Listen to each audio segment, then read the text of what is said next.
Alors, on va suivre les consignes et on va commencer par l'étape 1 qui nous demande de construire d'abord la section évolution des ventes. Alors, on a la chance d'avoir sous les yeux le tableau de bord recherché. Évidemment, en pratique, à moins que la personne qui commande le tableau de bord ait une idée très précise de ce qu'elle veut et qu'elle en fasse un esquisse, c'est rare qu'on va avoir sous les yeux une image du tableau de bord recherché. Par contre, ici, l'objectif est de mettre en pratique tout ce que vous avez appris dans les niveaux précédents. Et donc, dans le temps qui nous est imparti, on a décidé de fournir l'image de ce que l'on recherche.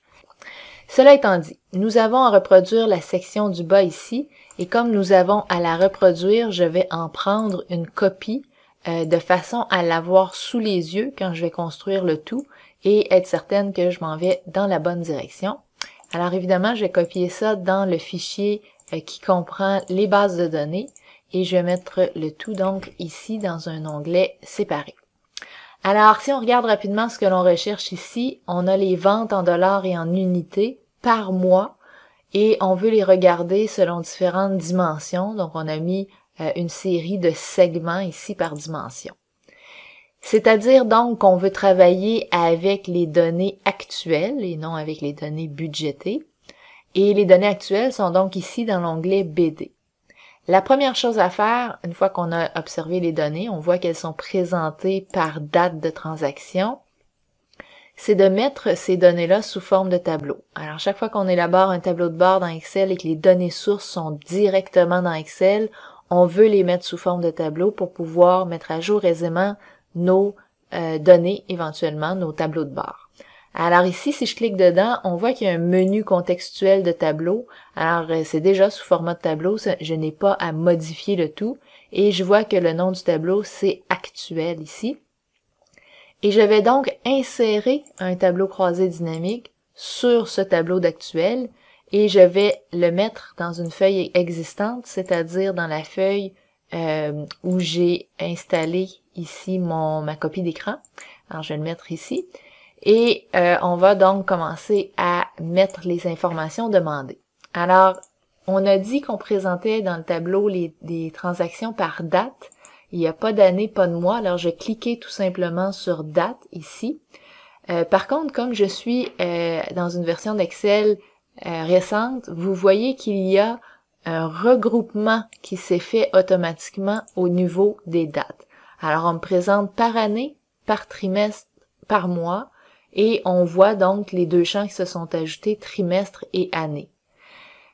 Si jamais vous n'avez pas une version récente, ce que vous allez voir, ce sont plutôt les dates comme ça ici, et il vous faudra donc les regrouper en cliquant sur bouton droit, sur une des dates sur bouton droit, grouper, et on va choisir mois et année.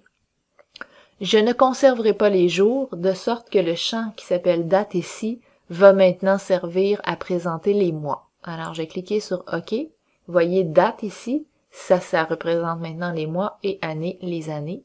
Donc, j'ai la bonne façon de présenter et je veux maintenant mes ventes et mes unités.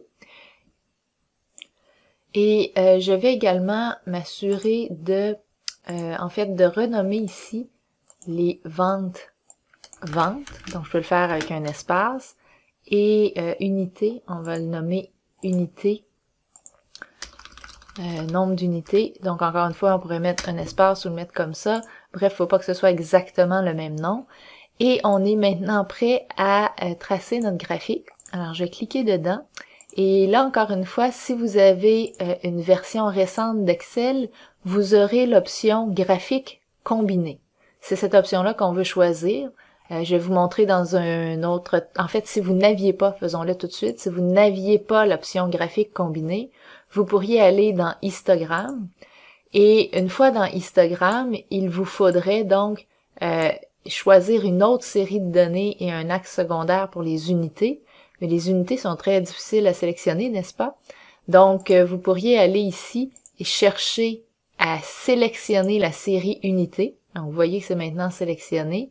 Et ce faisant, en cliquant sur la mise en forme, en allant sur l'axe secondaire notamment, et là, vous pourriez cliquer sur votre série encore une fois, ou aller à la même place. Donc, aller ici et choisir Unité. Et une fois que c'est choisi, vous pourriez aller sélectionner un différent type de graphique. Attention, ici, les deux sont en histogramme groupé, donc empilé plutôt.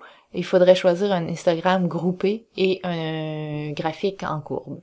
Alors, ça, c'est pour les plus vieilles versions.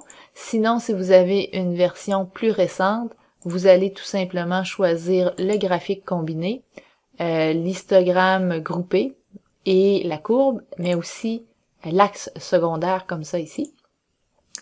Donc, je vais essayer de cacher ça ici. C'est un petit peu encombrant. Je vais pousser ça. Et maintenant, on va essayer de reproduire le plus possible le graphique qui est ici.